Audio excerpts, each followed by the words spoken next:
عزیز طلباء و طالبات، ہمارے ہاں عموماً بچوں کو روزمرہ اور محاورہ سمجھانے کے لیے چند جملے لکھ کر دے دیے جاتے ہیں جن سے نہ تو وہ روزمرہ سمجھ پاتے ہیں اور نہ ان کو محاورے کا پتہ چلتا ہے۔ آج کی اس ویڈیو میں قدر تفصیل کے ساتھ روزمرہ کے بارے میں آپ کو بتایا جائے گا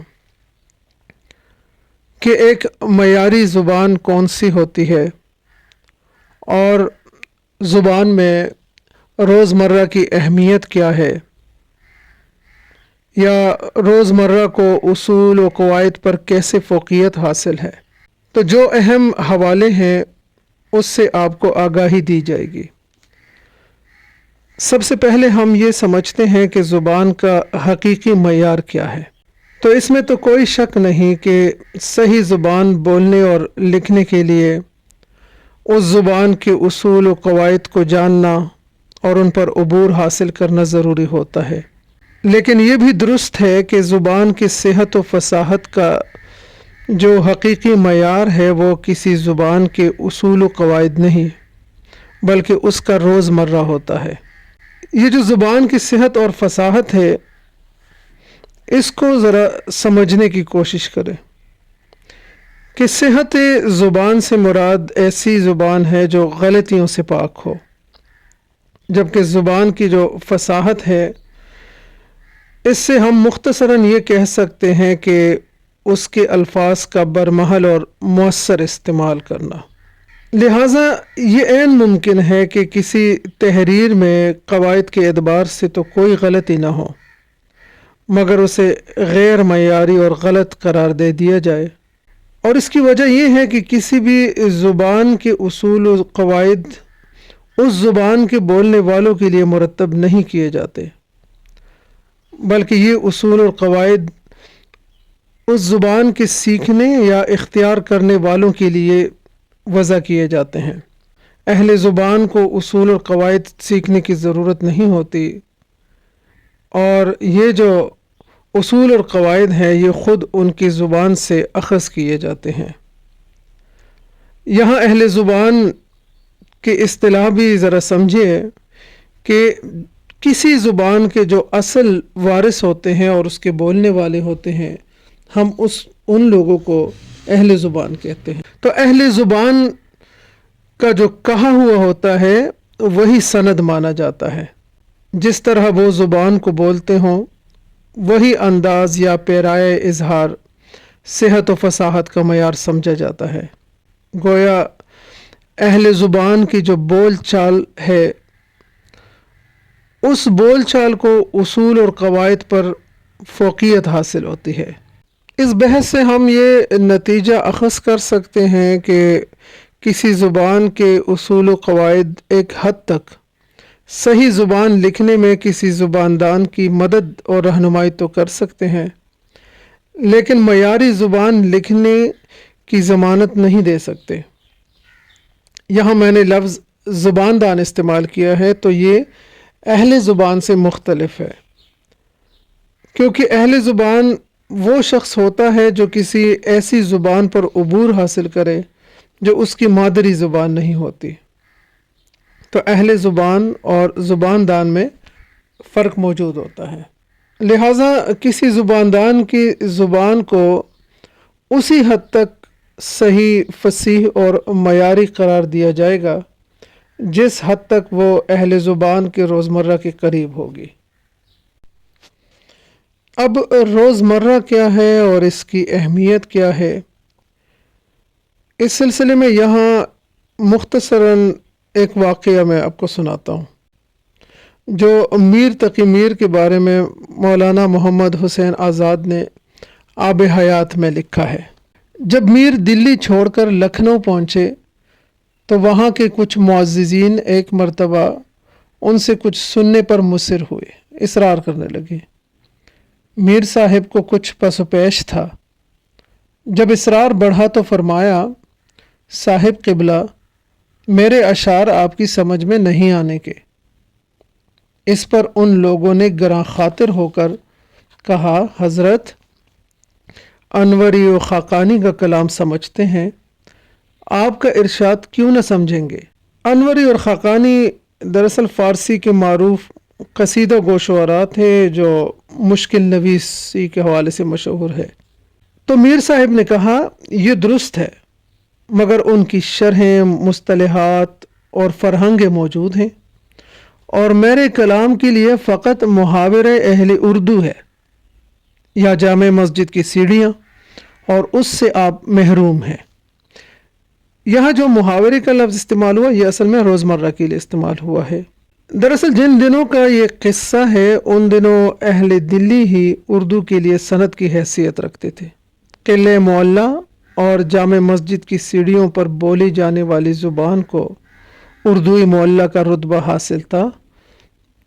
جو لفظ یہاں مقبول ہوتا وہیں مستند قرار پاتا۔ یہاں کسی لفظ کو جو معنی دے دیے جاتے یا جو لب و لہجہ عطا کر دیا جاتا اس کی حیثیت مسلمہ ہوتی۔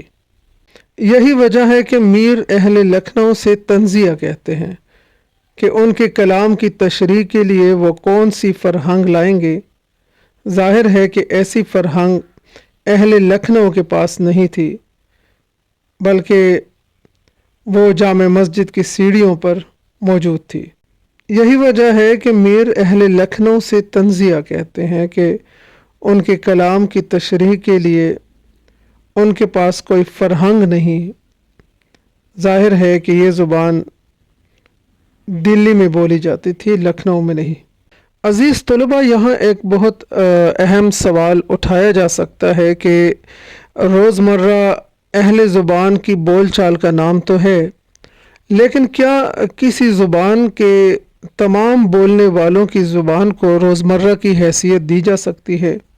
تو یہاں پہ یہ بات یاد رکھیے گا کہ کوئی بھی زبان ہو اس کا ایک مخصوص علاقہ اور خطہ ہوتا ہے، لیکن بعض اوقات ایک وسیع خطے میں جو زبان بولی جاتی ہے وہ پھر چھوٹے چھوٹے حلقوں میں تقسیم ہو جاتی ہے، اور اس زبان پر ہر حلقے کے اپنے کچھ اثرات مرتب ہوتے ہیں۔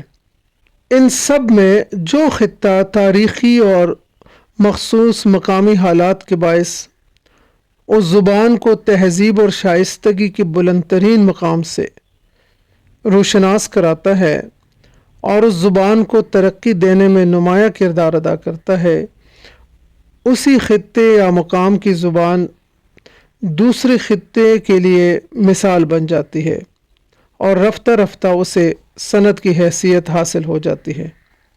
اب ہم دیکھتے ہیں کہ روزمرہ کو اصول و قواعد پر کیوں فوقیت حاصل ہوتی ہے۔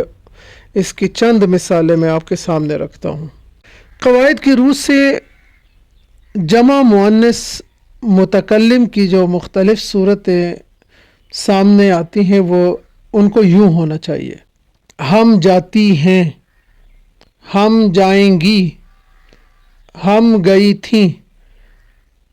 اگر ہم قواعد کی بات کریں تو یہ اس طرح ہونے چاہیے، لیکن روزمرہ میں یہ ایسے بولے جاتے ہیں: ہم جاتے ہیں، ہم جائیں گے، ہم گئے تھے۔ یہ یاد رکھیے کہ مؤنث کے لیے، مؤنث متکلم کے لیے ہم استعمال کرتے ہیں، جبکہ ادھر تذکیر کا حوالہ آتا ہے۔ اسی طرح عورت ایک عربی لفظ ہے، اور اردو میں عربی الفاظ کے جمع بنانے کے اصول بھی موجود ہیں، اور اس کی جمع پھر عورات ہونا چاہیے، لیکن اردو روزمرہ کے خلاف ہے کہ عورات کی جمع استعمال کریں، اس لیے اسے فصیح نہیں مانا جاتا، اور روزمرہ بولنے والے یہ لفظ عورات استعمال نہیں کرتے۔ ایک اور مثال ہے کہ آنکھ اور چشم دو مترادف الفاظ ہیں۔ اب اصول اور قواعد کے مطابق اگر ہم ایک کو دوسری کی جگہ استعمال کریں تو بظاہر کوئی قباحت نظر نہیں آتی۔ مثلا ہم یہ ایک جملہ کہیں کہ اسلم کی چشم پھوٹ گئی، تو یہاں پہ جو چشم کا لفظ اس جملے میں آیا ہے وہ غیر فصیح قرار پائے گا، کیونکہ اہل زبان اس طرح نہیں بولتے، بلکہ وہ یہ جملہ بولتے ہیں کہ اسلم کی آنکھ پھوٹ گئی، وہ چشم کی جگہ آنکھ لگاتے ہیں، تو یہ فصیح جملہ ہوگا۔ گویا اہل زبان جس لفظ کو جس طرح استعمال کرتے ہیں اس کو اسی طرح استعمال کرنا ہی درست سمجھا جائے گا۔ روزمرہ کی خصوصیات کو سمجھنے کے لیے دو باتوں کا ذہن میں رکھنا ضروری ہے۔ ایک یہ ہے کہ ہمیشہ روزمرہ اپنے اصلی اور حقیقی معنوں میں استعمال ہوتا ہے، اور دوسرا یہ کہ اس میں تبدیلی یا ترمیم جائز نہیں ہے۔ اگر ہم روزمرہ کی خصوصیات سمجھنا چاہیں تو روزمرہ چونکہ اہل زبان کی بول چال کا نام ہے، اس لیے اپنی صحت کا معیار یہ خود ہی قائم کرتا ہے، اور اس پہ اصول و قواعد یا جو زبان کے اصول و قواعد ہے اس کی پابندی لازم نہیں آتی۔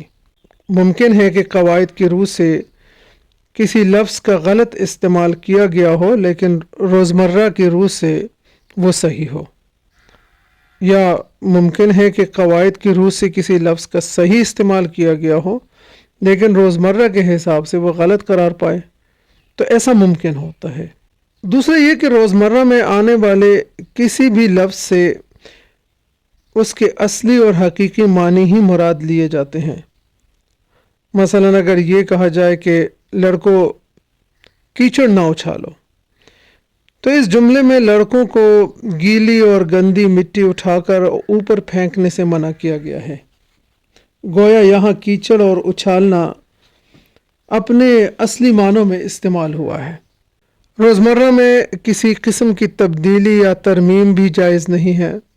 اگر یہ کہا جائے کہ فرزانہ 5-7 روز سے نہیں آئی، تو یہ جملہ فصیح ہوگا، روزمرہ کے مطابق ہوگا، لیکن اگر اس جملے میں 5-7 کی بجائے 6-8 یا 4-7 یا 5-9 لایا جائے تو اسے غلط اور غیر فصیح سمجھا جائے گا۔ تو جو روزمرہ کی تعریف اس بحث سے ہمارے ذہن میں آتی ہے تو وہ کچھ یوں بنتی ہے کہ اہل زبان کی بول چال میں جو لفظ جن معنوں اور جس انداز میں استعمال ہو اس کے وہی معنی اور وہی انداز درست سمجھا جائے گا، خواہ وہ معنی یا استعمال قواعد زبان کے خلاف ہی کیوں نہ ہو۔ انشاءاللہ اگلے ویڈیو میں تفصیل کے ساتھ محاورے پہ بات ہوگی۔ بہت شکریہ۔